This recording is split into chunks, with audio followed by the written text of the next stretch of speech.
Okay जी, so first problem is related to grade 12 students AS A2 second year के students के लिए पहला प्रॉब्लम। और वो प्रॉब्लम ये है कि मेरे पास बड़े मैसेजेस आ रहे हैं और बहुत सारे हमारे फेलो कोलीग टीचर्स से भी ये डिस्कशन हो रही है कि हम लोग क्या पढ़ें, आखिर सेकेंड ईयर की तरफ ज़्यादा फोकस करें, MCAT TCAT की तरफ ज़्यादा फोकस करें, MCQs बेस ज़्यादा पढ़ें, न्यूमेरिकल्स की प्रैक्टिस ज़्यादा करें, प्रैक्टिकल्स होंगे या नहीं होंगे।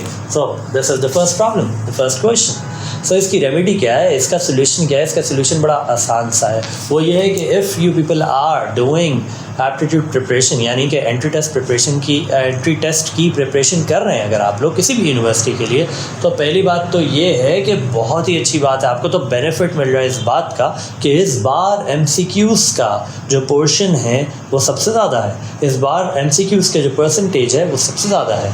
जैसे कि आप लोग को मालूम होगा कि 50% तो MCQs ही आएंगे और अभी तो डिस्कशंस चल रही है, हो सकता है 100% भी MCQs आ जाएँ। सो जितने स्टूडेंट्स, सबसे पहली बात, जितने स्टूडेंट्स एंट्री टेस्ट प्रिपरेशन कर रहे हैं, congratulations to all of you, क्योंकि आप लोग तो बहुत ही एट ईज़ हो जाएँ एकदम। आप लोग बिल्कुल सही तरीके से प्रिपरेशन अपनी लेके चल रहे हैं, बिल्कुल सही तरीके से अपने आप को प्रिपेयर कर रहे हैं। और बाकी ये टेंशन होना कि यार सेकेंड ईयर का पढ़ें या एप्टीट्यूड का पढ़ें, तो देखो दोनों चीज़ों को बैलेंस करके साथ लेके चलना पड़ता है, ठीक है ना।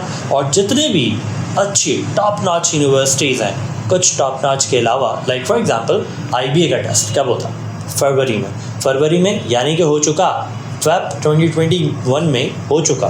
तब आप कौन सी क्लास में थे? आप सेकेंड ईयर में थे। सेकेंड ईयर के साथ साथ ही उसका टेस्ट तो हो चुका, one of the most top notch universities. उसके बाद NET 1, NET 2 यानी NUST entry test 1, NUST entry test 2 normally भी हो जाता है इन्हीं डेज़ में, इन्हीं मंथ्स में, यानी कि NET 1 तो दिसंबर में हो जाता है, NET 2 की जो नॉर्मल डेट्स हैं वो अप्रैल में की हैं, यानी आपके सेकेंड ईयर के पेपर्स के बिल्कुल साथ साथ ही NET 2 हो रहा होता है।